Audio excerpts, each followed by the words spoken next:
Number है 4 number question ये क्या कर रहा है? शंकु के आकार का एक तंबू 10 मीटर ऊंचा है। कितना मीटर ऊंचा है? 10 मीटर। और उसके आधार की त्रिज्या 24 मीटर है। आधार की त्रिज्या कितना है? 24। तो ज्ञात कीजिए तंबू की तिर्यक ऊंचाई, तंबू में लगे कैनवास की लागत। यदि 1 मीटर कैनवास की लागत है 70 रुपया। अब ये जो शंकु है आपका किस, जो आपका तंबू है किस आकार का है जी? शंकु आकार। ये शंकु आकार का है आपका तंबू। इसकी त्रिज्या दिया है आपका 24, दिया है 24 मीटर। ठीक है। अब इसका क्या दिया? ऊंचाई। ऊंचाई दिया ये वाला, ये वो एच होता है। ऊंचाई दिया है कितना जी? 10 मीटर। ऊंचाई 10 मीटर। हमें एल निकालना है, तिर्यक ऊंचाई। बात समझ में रहा है? तो सबसे पहले देखिए हम जो दिया उस सबसे पहले क्या करते हैं? हम लिख लेते हैं। जो दिया उसको क्या करें? लिख लें। लिख लें, बोले।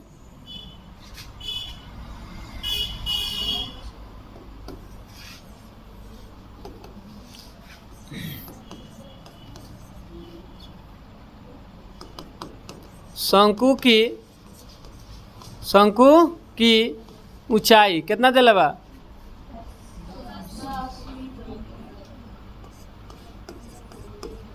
एच तरीकी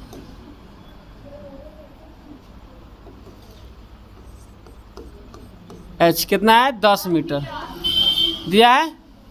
अब देखिए अब क्या दिया जी? त्रिज्या दिया शंकु की कितना दिया? आर। रेडियस कितना दिया? 24 मीटर दिया है। अब क्या कर रहा है? तंबू की तिर्यक ऊंचाई। तंबू लिखे चाहे शंकु ही लिख देते। का शंकु तंबू किस आकार का है? शंकु का। शंकु लिख रहे हैं, ठीक है। तो शंकु की तिर्यक ऊंचाई ना जी, यही ना पहला में निकालना है। तंबू लिख देते हैं, कोई दिक्कत नहीं। तंबू की तिर्यक ऊंचाई ये ना, मतलब एल। तो एक सूत्र क्या होता है? Root under R square plus ये ना होता है, बोले रूट अंडर आर कितना है जी? 24। इसका स्क्वायर होगा अब प्लस एच कितना है? 10 मीटर। इसका स्क्वायर होगा तो 24 का स्क्वायर कितना होगा? 576 प्लस 10 का स्क्वायर 100 होगा। सब जोड़ देंगे कितना होगा जी? 676। 676 का वर्गमूल कितना आएगा? 26। कितना? 26 मीटर। आ रहा है समझ में? बोले किसी को दिक्कत आया? ध्यान से एक बार और देखिए। देखिए शंकु, जो शंकु की ऊंचाई दिया 10 मीटर। ओए लड़की, शंकु की ऊंचाई कितना है? 10 मीटर। त्रिज्या है 24 मीटर। तिर्यक ऊंचाई पूछ रहा है तंबू की, मतलब तंबू लिखी चाहे शंकु। बात शंकु तंबू किस आकार है? शंकु आकार है। तो तंबू की तिर्यक ऊंचाई एल बराबर का आता है root under R square plus H square. R का मान 24, 24 का स्क्वायर होता है इतना 576। एच का है 10 है, 10 का स्क्वायर 100। दो जोड़ेंगे तो 676। 676 का वर्गमूल होता है 26। समझ में आया? अब देखिए कह रहा है कहा कि तंबू में लगे कैनवास की लागत। कितना कैनवास लग रहा है? ठीक है। यदि 1 मीटर स्क्वायर कैनवास की लागत कितना रुपया है? तो 1 मीटर स्क्वायर कैनवास जब लग रहा है तो कितना रुपया लग रहा है? 70 रुपया। 1 मीटर स्क्वायर कैनवास लग रहा है तो 70 रुपया लग रहा है। तो आप बताइए 1 मीटर स्क्वायर का मतलब क्या निकालना है हमें? क्षेत्रफल। क्षेत्रफल निकालेंगे तभी ना पता चलेगा। तो हम क्या निकालेंगे जी? शंकु का निकालेंगे ना। आ रहा बताइए समझ में?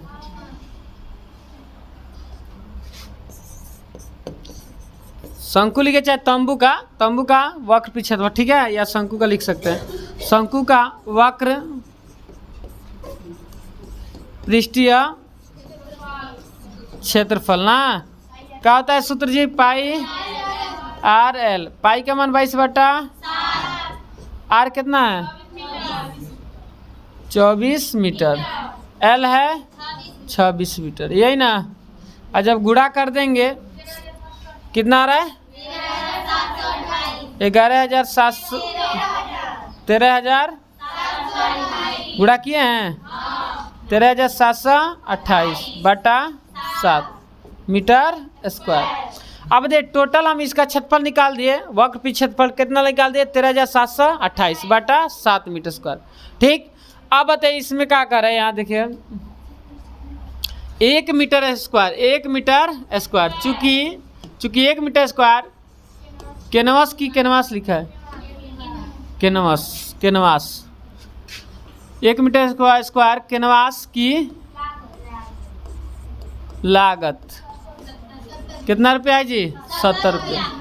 70 रुपया लग रहा है। 1 मीटर स्क्वायर कैनवास लगाएगा तो कितना? तो बताइए टोटल आपका कैनवास का क्षेत्रफल तो निकाल चुके हैं, 13,728 बटा 7 मीटर स्क्वायर, यही ना है कैनवास की लागत। यही हिंदी लिख लेंगे, कैनवास की लागत क्या होगा बताइए? 70 में गुणा करेंगे ना जी, 13,728 बटा 7, 10 से कट जाइए बोला। फिर हम गुणा करेंगे इसमें तो क्या होगा? 13 इतना हो जाएगा, इतना रुपया होगा, कितना होगा जी? 1,37,280 रुपया टोटल कैनवास लगाने में इतना रुपया आपको लगेगा। आए समझ में क्या? क्वेश्चन इजी है, किसी को दिक्कत? 5 नंबर क्वेश्चन, ठीक है। 8 मीटर ऊंचाई, ऊंचाई कितना है? और आधार की त्रिज्या कितना है? 6 मीटर वाले एक शंकु के आकार का तंबू बनाने में 3 मीटर चौड़े, ठीक है, तिरपाल की कितनी लंबाई लगेगी? यह मानकर चलिए कि इसकी सिलाई और कटाई में 20 सेंटीमीटर तिरपाल अतिरिक्त लगेगा, ठीक है। पाई का मान 304। अब देखिए इसमें देखिए जो तंबू जो हो रहा है किस आकार का हो रहा है? शंकु के आकार का। जो तंबू हो रहा है किस आकार का हो रहा है? शंकु के आकार के। तो देखिए जो शंकु की ऊंचाई दिया है 8 मीटर, त्रिज्या दिया है 6 मीटर। जो आपका जो शंकु है, आपका जो ऐसे ये शंकु है, ठीक है, तंबू है, इस आकार का है तंबू, जिसकी त्रिज्या दिया है 6 मीटर दिया है ना। ऊंचाई कितना दिला है? 8 मीटर दिला बा ना। तो कह रहे देखिए कह रहा है तंबू बनाने में 3 मीटर चौड़े तिरपाल की कितनी लंबाई लगेगी? 3 मीटर चौड़ाई कितना है तिरपाल की? 3 मीटर, ठीक है। और कटाई और सिलाई के लिए कितना है जी? इतना अतिरिक्त, मतलब 20 सेंटीमीटर अलग से लेना पड़ेगा। बात समझा? तो ऐसा हमें तंबू बनाना, तिरपाल से बनाना, जिसकी चौड़ाई भी दिया तिरपाल के 3 मीटर और कटाई सिलाई में इतना मीटर का लग रहा है, इतना 20 सेंटीमीटर अलग से लग रहा है, ठीक है। ध्यान समझिए, क्वेश्चन में दम है नहीं। देखिए तंबू लिखे, शंकु लिख दें। शंकु की ऊंचाई h, शंकु की ऊंचाई h कितना है जी? 8 मीटर। समझिए ध्यान से, कहने का मतलब ये है जो शंकु का अगर हम देखें ऐसे तंबू बनाना है तो वक्र पीछ क्षेत्रफल निकालेंगे, कुल तो निकालेंगे नहीं, वक्र में निकालेंगे, बोले तो वक्र पृष्ठ क्षेत्रफल निकालेंगे तो क्या आएगा सूत्र में? पाई आर एल। तो पाई आर तो दिया है, पाई भी दिया है, एल पता है नहीं ना? तो एल निकालना पड़ेगा ना जी, एल निकालेंगे ना। तो शंकु की ऊंचाई दिया 8 मीटर। अब देखिए क्या दिया? त्रिज्या आर कितना है जी? 6 मीटर, ठीक है। अब देखिए तिर्यक ऊंचाई का निकालना है जी, तिर्यक ऊंचाई निकालेंगे तभी नहीं वक्र पृष्ठ क्षेत्रफल निकालेंगे। तिर्यक ऊंचाई जिसको हम एल से शुरू करते हैं। तिर्यक ऊंचाई का सूत्र क्या होता है जी? √r² + h², ठीक है, ठीक है। अब देखिए आर कितना है जी? 8 मीटर, 6 मीटर, आर है 6 मीटर, इसका स्क्वायर कर देंगे। एच कितना है जी? 8 मीटर, इसका भी क्या कर देंगे? स्क्वायर ना। तो जब गुणा करेंगे तो क्या आएगा? 36 मीटर स्क्वायर, ये क्या हो जाएगा? 64 मीटर स्क्वायर। सही है, आ रहा है समझ में? किसी को दिक्कत? आराम से समझा रहा है, किसी को दिक्कत है तो पूछ लीजिए। है दिक्कत? नहीं, चलिए तो दोनों जोड़ेंगे तो कितना हो जाएगा जी? 100 मीटर स्क्वायर। कितना मीटर स्क्वायर? 100 का वर्गमूल क्या होता है जी? 10 मीटर स्क्वायर। 10 मीटर स्क्वायर नहीं रहेगा, 2 एम में से 1 एम आएगा ना जी। तो 100 का वर्गमूल 10 होता है, तो कितना आ गया? एल कितना आ गया? 10, मतलब एल ये वाला हो गया आपका, एल कितना हो गया? 10 मीटर ना। आ रहा समझ में? अब हम क्या करेंगे? शंकु का क्या निकालते हैं? वक्र पृष्ठ क्षेत्रफल। शंकु का निकालें? वक्र पृष्ठ क्षेत्रफल। शंकु का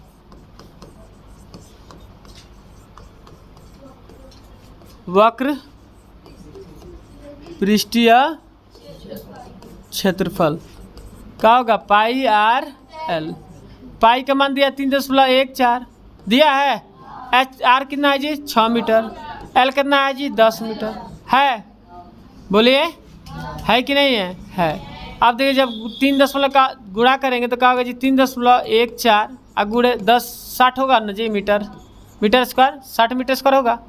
बोलिए अब देखिए गुणा कर दें, किस में गुणा करेंगे जी 3.14 में किससे गुणा करेंगे 60 से गुणा करेंगे। 0 0 0 6 चौका 24 6 2 8 6 3 18 इतना होगा ना जी 0 4 8 8 2 दशमलव के बाद 2 अंक है दशमलव यहाँ होगा ना जी क्या होगा 188.40 ना जी 188.40 इतना मीटर स्क्वायर। कहाँ निकाल दिए हम क्षेत्रफल निकाल दिए। अब कह रहा है जो तिरपाल है क्या लगा रहा है जी तिरपाल ले रहा है। बताइए तो तिरपाल देखिए कितना मीटर चौड़ा ले रहा है जी, चौड़ा कितना है तिरपाल किस आकार का होता है आयताकार। तिरपाल देखे हैं ना जी तिरपाल किस आकार का होता है आयताकार, लंबाई होती है और क्या होती है चौड़ाई। तिरपाल में लंबाई और क्या होती है चौड़ाई। तो अब तिरपाल कितना ले रहा है जी चौड़ा 3 मीटर चौड़ा ले रहा है तिरपाल। तो लंबाई पता है बोले। अब ये कह रहा है कि 20 सेंटीमीटर अतिरिक्त ले रहा है 20 सेंटीमीटर अलग से ले रहा है मतलब अतिरिक्त तिरपाल ले रहा है। तो अलग बात है पहले ये बताए तिरपाल की चौड़ाई दिया है लेकिन लंबाई नहीं दिया है। तो अब बताइए तिरपाल टोटल बताइए तंबू बनाने में तंबू बनाने टोटल इतना तिरपाल लग रहा है ना जी। तिरपाल की तंबू बनाने में इतना जब तिरपाल लग रहा है ठीक है तो तिरपाल का क्षेत्रफल यही ना होगा। तंबू बनाने में क्षेत्रफल जो है तंबू बनाने में इतना क्षेत्रफल लग रहा है तो तिरपाल से ना तंबू बन रहा है तो तंबू का क्षेत्रफल भी इतना ही होगा। लेकिन तिरपाल के क्या दिया है चौड़ाई दिया है, लंबाई हमें पता नहीं है तो क्या निकाल देते हैं तंबू का तिरपाल का क्षेत्रफल। तंबू का क्षेत्रफल यही होगा, तंबू का क्षेत्रफल कोई अलग नहीं होगा यही होगा। लेकिन तंबू का तिरपाल का क्षेत्रफल जो निकालेंगे तो यही होगा लेकिन चौड़ाई दिया लंबाई नहीं दिया। तो इससे क्या निकाल लेते हैं हम लंबाई। ठीक है तिरपाल का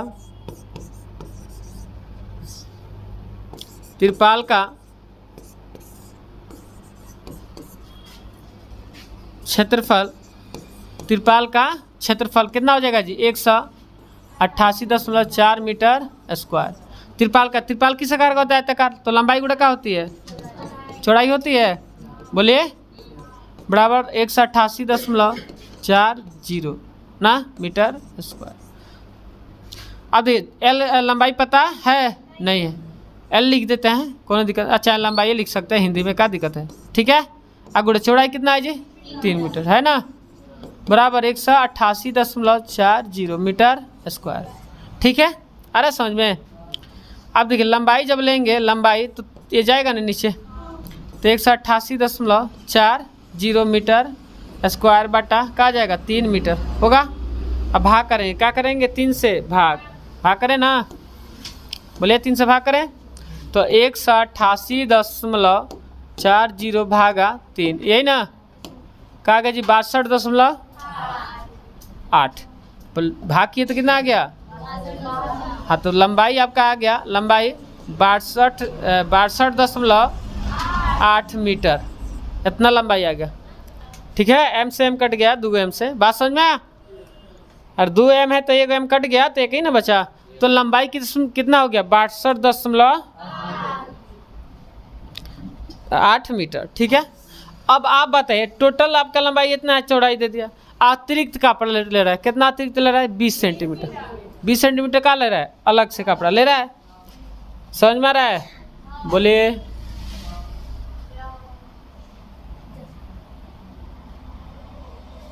तो क्या होगा जी तिरपाल का कुल क्षेत्रफल निकालेंगे तिरपाल आंसर दिया है जी अभी नहीं कितना दिया जी आंसर आपका 63 मीटर स्क्वायर है 63 मीटर हाँ स्क्वायर नहीं। तिरपाल का कुल क्षेत्रफल कितना हो जाएगा जी तिरपाल का कुल क्षेत्रफल बताइए कितना हो जाएगा आपको समझिए 3 मीटर चौड़ा तो ले रहा है लंबाई जो ले रहा है लंबा कितना ले रहा है जी 62.8 ले रहा है। अब देखिए कर रहे हैं सिलाई इसकी सिलाई और कटाई में 20 सेंटीमीटर तिरपाल अतिरिक्त सिलाई और कटाई होता है तो कितना मीटर सेंटीमीटर के ले रहा है जी अतिरिक्त 20 सेंटीमीटर अलग से ले रहा है ना जी बात समझ में आ रहा है? सिलाई कटाई करने में कितना उसको लग रहा है जी? 20 सेंटीमीटर अतिरिक्त लग रहा है ना। तो अब बताइए, हम 20 सेंटीमीटर ले रहा है, हमें टोटल कितना है जी? 62.8 है। तो 20 सेंटीमीटर किस में बदल देंगे? मीटर में बदलेंगे। तो क्या करेंगे? देखिए 62.8 मीटर ना प्लस 20 सेंटीमीटर, 20 सेंटीमीटर है। तब देखिए क्या करेंगे, 62.8 मीटर प्लस 20 सेंटीमीटर को 20 सेंटीमीटर को मीटर में बदलेंगे। 20 सेंटीमीटर को मीटर में बदलेंगे तो किससे भाग करेंगे जी? 100 से। 100 से भाग होगा ना 20 में, बोलिए। तो यहाँ 0 बैठाएंगे तो एक 0 बैठाएंगे तो एक 0 बैठ जाएगा, तो 2 मर तो कट जाएगा ना जी, बोलिए। ऐसे कट गया, समझ में आया? 10 वाला भाग है। तो अब बताइए क्या आ गया जी? 0 भाग किया तो कितना आ गया? 2 मीटर आया। अब इसको जोड़ेंगे, क्या करेंगे? जोड़ेंगे। तो 62.8 में हम क्या जोड़ दें? 0.2। तो जोड़ेंगे क्या होगा? 10 के 0 3 आएगा, इतना 63 दशमलव कितना आ रहा है? 63.0 मीटर आ रहा है। हम क्या लिख देंगे इसको? 63। क्या लिख देंगे? 63। क्या लिखेंगे? 63 मीटर। आया समझ में? कोई दिक्कत समझ में आया? चलिए तो लिखा जाए। हाँ देखिए 6 नंबर क्वेश्चन का रहा है, शंकु के आधार की एक गुंबज की तिर्यक ऊंचाई। अब जो गुंबज है किस आकार का है जी? शंकु के आकार के। ये आपका क्या है? गुंबज इस आकार का है, शंकु के आकार का। ठीक है, बैठ जा। जे तिर्यक ऊंचाई कितना दिया है जी? तिर्यक ऊंचाई 25 और व्यास कितना दिया है? 14 मीटर। तो अब आप बताइए, इतार हो गया, ये हो गया एल, ये हो गया एच। तिर्यक ऊंचाई कितना दिया है? 25 मीटर दिया ना, और 14 मीटर व्यास दिया, तो त्रिज्या कितना होगा? 7 मीटर होगा। बात समझ में आ रहा है? बोलिए। तो आप देखिए, आप कह रहा है कि इसकी वक्र पृष्ठ पर 200 रुपया प्रति 100 मीटर स्क्वायर की दर से सफ़ेदी करने, मतलब 100 मीटर स्क्वायर सफ़ेद कर रहा है, पेंट कर रहा है 100 मीटर स्क्वायर, तो कितना रुपया लग रहा है? 200। तो हम पहले क्या निकालते हैं? जो गुबंज दिया है जो, ठीक है, शंकुआकार गुबंज, तो उसका क्या निकालें हम? वक्र पृष्ठ पर। ठीक है, तो आप देखिए हम क्या लिखते हैं, हाल क्या करें हम? शंकु लिखेंगे, गुबंज लिखें? शंकु लिख देते हैं, कोई दिक्कत ना है। शंकु की तिर्यक ऊंचाई क्या दिया है जी? तिर्यक ऊंचाई, जिसको हम क्या लिखेंगे जी? एल ना। कितना दिया है? 25 मीटर। कितना मीटर? त्रिज्या। देखिए एक और चीज़, जो आपका गुबंज है उसका क्या दिया जी? व्यास। व्यास कितना दिया है जी? 14 मीटर दिया है। तो हम क्या निकाल लेंगे? त्रिज्या। त्रिज्या निकालेंगे आर, तो क्या होगा? 14/2 मीटर होगा, बराबर कितना होगा? 7 मीटर होगा कि नहीं? आ रहा है समझ में? तो आप बताइए, हम शंकु का वक्र पृष्ठ पर निकालने, तो पाई आर एल आएगा। तो आर एल दिया ही है, तो इसमें बात समझ में रहा है? एल दिया है, आर दिया है, तो हम इसमें तो हम तिर्यक ऊंचाई का सूत्र लगाएंगे नहीं। बात समझे? तो हम लिखेंगे का? शंकु आकार गुबंज लिख सकते हैं, चाहे गुबंज का वक्र पृष्ठ पर। ठीक है, वो भी लिख सकते हैं, गुबंज का वक्र, गुबंज का शंकु का वक्र, अच्छा वो भी लिख सकते हैं, गुबंज का वक्र पृष्ठ पर। वक्र पृष्ठीय क्षेत्रफल क्या होता है? पाई आर एल। पाई का मान नहीं दिया तो 22/7 होगा। ठीक है, आर कितना है जी? 7 मीटर। एल कितना है? 25 मीटर है। तो 7 से 7, तो 22 में 25 से गुणा करेंगे, कितना होगा? 550 मीटर। तो वक्र पृष्ठ पर निकाल लिए। कहाँ निकाल लिए? अब बताइए, एक 100 मीटर स्क्वायर पेंट कर रहा है तो कौन पे ले रहा है? 210। बात समझ में आया? तब देखिए कैसे बनाएंगे। चूँकि 100 मीटर स्क्वायर ना है, 100 मीटर स्क्वायर सफेदी कराने का व्यय क्या होगा जी? 210 रुपया दिया है। कितना रुपया? तो 100 मीटर स्क्वायर के 210 रुपया लग रहा था। हम पहले कितना मीटर स्क्वायर के निकालें? 1 मीटर के। अब हम कहें कि 5 गो कलम के दाम है 20 रुपया। 5 गो कलम कै रुपया मिलता? तो एक कलम कै रुपया मिली? 4 रुपया। 5 से भाग कर देंगे ना जी। उसी तरह से 100 मीटर स्क्वायर का दाम लग रहा है 210 रुपये, तो इसलिए कितना मीटर स्क्वायर का 1 मीटर स्क्वायर सफ़ेद, यही हिंदी रहेगा, सफ़ेदी कराने का ब्याज 210 बटा का हो जाएगा 100 मीटर, होगा ना इतना रुपया, बोलिए। अब इसलिए कितना क्षेत्रफल आया जी 550 मीटर स्क्वायर सफ़ेदी करना है ना जी, कराने का ब्याज कितना हो जाएगा 210 बटा 100 गुणे 550। आई समझ में, बोलो। अब बताओ 0 से 0 खत्म, हाई 0 से 0 खत्म, तो क्या बच गया 21 गुणे 55 बचा, बोलिए। और दोनों में जब गुणा करेंगे तो क्या होगा, कितना 1155 गुणा किए हैं, इतना रुपया लगेगा। आंसर आया है, कोई दिक्कत आगे समझ में? मक्खन क्वेश्चन है कि ना है तो लिखा जाए।